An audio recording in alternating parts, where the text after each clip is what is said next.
Salut tout le monde, c'est Louise et aujourd'hui on se retrouve pour un petit vlog commenté où je vais vous montrer une journée typique où je me concentre à fond sur l'apprentissage du suédois. Donc des journées comme ça, j'essaye d'en avoir une fois par semaine. Après, ça dépend vraiment des cours que j'ai à l'université et de mes cours de suédois. Mais dans tous les cas, ça commence toujours pareil. Je prends le train de Lund pour me rendre à Malmö, à mon université. Et là, vous avez de la chance parce que c'est le début du printemps et vous pouvez profiter à travers votre écran de cette météo magnifique. Donc ça, c'est le bâtiment principal de mon université, qui est tout moderne, vraiment. Mon université est hyper récente et ça fait plaisir. Enfin, en tout cas, venant de Rennes 2, ça change, c'est le jour et la nuit. Mais en tout cas, voilà, j'arrive en avance à mon université, donc là, il était aux environs de 8h, alors que mes cours commencent à 10h, parce que je commençais par un cours en ligne de suédois avec SFI. SFI, c'est un acronyme suédois qui signifie tout simplement des cours de suédois pour les nouveaux arrivants en Suède, et c'est des cours gratuits qui sont offerts à partir du moment où vous êtes résident en Suède. Donc voilà, c'est ce genre de cours que moi je suis, et comme vous le voyez, ce matin-là, c'était un test de progression, donc c'est le genre de test qui vous font passer pour mesurer vos progrès et savoir quand vous serez prêt à passer au niveau supérieur. Donc là, je vous ai mis un petit timelapse de moi en train de travailler, mais il faut savoir que j'étais vraiment très concentrée parce que ce test-là en particulier, il était plutôt dur, j'ai trouvé. Vous savez, c'est le genre de compréhension orale où les questions ne matchent pas exactement ce que les gens disent, donc faut vraiment interpréter. C'est grâce à ce genre de précision qu'ils sont capables de vraiment évaluer votre niveau et savoir à quel degré vraiment de nuance vous pouvez comprendre une discussion. Donc là, comme vous voyez, j'avais eu un très bon résultat, donc j'avais 23 points sur 25, j'étais contente. Et on a fini le cours en ligne, on s'est dit au revoir, pour ensuite à 10h directement enchaîner dans la même salle un cours cette fois de mon master, donc un cours de méthodologie. C'est passé plutôt vite et c'était super intéressant. Et ensuite, on est tous partis prendre notre repas tous ensemble. Et comme vous pouvez le voir ici, tout le monde a des tupperwares parce qu'il n'y a pas le crous à 1€ ici, voilà, tout est trop cher. Et à la fin du repas, on a enchaîné sur un cours de SIG, donc système informatique géographique, si je me trompe pas, donc tout simplement un cours où on apprend à faire des cartes. Moi, c'est mon cours préféré, du coup, j'étais trop contente. Franchement, là, c'était une bonne journée au niveau des cours, de l'emploi du temps et tout. Je suis contente de vous l'avoir filmé. Et donc on a fini le cours à 15h et donc c'était enfin le temps de sortir et respirer un peu ce bon air de printemps après avoir passé toute la matinée enfermée à l'université.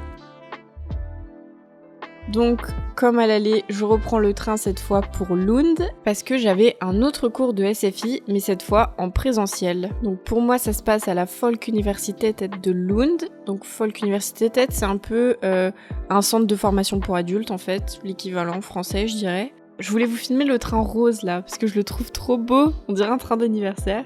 Mais il y a plein de trains qui sont décorés ici, c'est trop beau. Mais en tout cas, voilà, j'ai essayé de vous filmer un maximum. Là, vous pouvez voir la place centrale en sortant de la gare de Lund.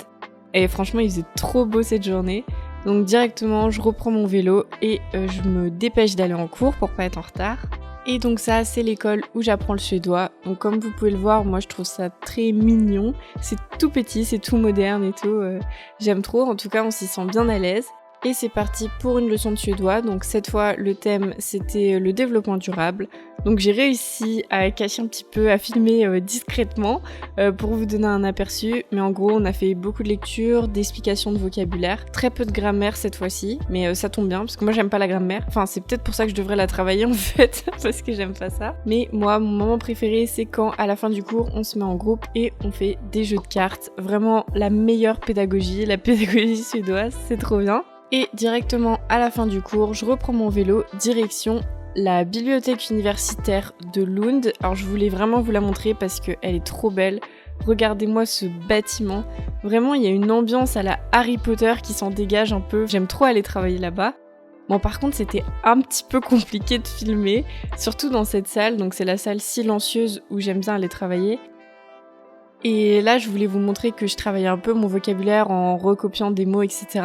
Mais franchement, c'était trop dur de filmer. Il y avait tout le monde qui me regardait avec un air de jugement.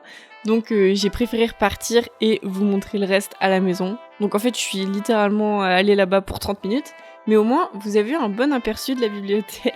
Et là, sur le chemin du retour, je vous ai un peu filmé mon quartier où j'habite à Lund. Je l'adore parce qu'il y a beaucoup de maisons très typiques suédoises, très traditionnelles, donc là vous avez différents exemples. Enfin, moi je suis trop contente d'habiter dans ce quartier-là. Et une fois à la maison, donc je voulais vous montrer comment je travaille mon vocabulaire. Donc d'abord j'ai un tableau sur l'ordinateur où je classe les mots selon si c'est des verbes, des adjectifs, des noms. Et ensuite quand je les recopie, je sépare les noms selon qu'ils commencent avec un article en N ou en et. Donc N et et, c'est littéralement le et la en suédois. Donc voilà, faut apprendre par cœur le genre des mots en fait, même si ici c'est pas équivalent à un genre masculin ou féminin. Donc là, c'est parti pour un timelapse où je recopie les mots. Donc ouais, apprendre une langue c'est pas toujours fun, mais faut se motiver parce qu'au final les résultats en valent la peine. En tout cas, moi j'espère que vous avez apprécié cette petite vidéo très courte, mais j'ai trouvé ce format plus sympa que juste une vidéo facecam comment apprendre le suédois. Mais si ça vous intéresse, dites-le moi en commentaire et je la ferai aussi, pas de soucis. Mais vu que je suis pas non plus la meilleure élève du monde en ce qui concerne les langues et que j'ai toujours pas trouvé la méthode miracle pour apprendre une langue facilement et efficacement, j'ai préféré juste vous partager ma routine comme ça. J'espère que ça vous a plu et on se retrouve très bientôt pour une prochaine vidéo. Bye!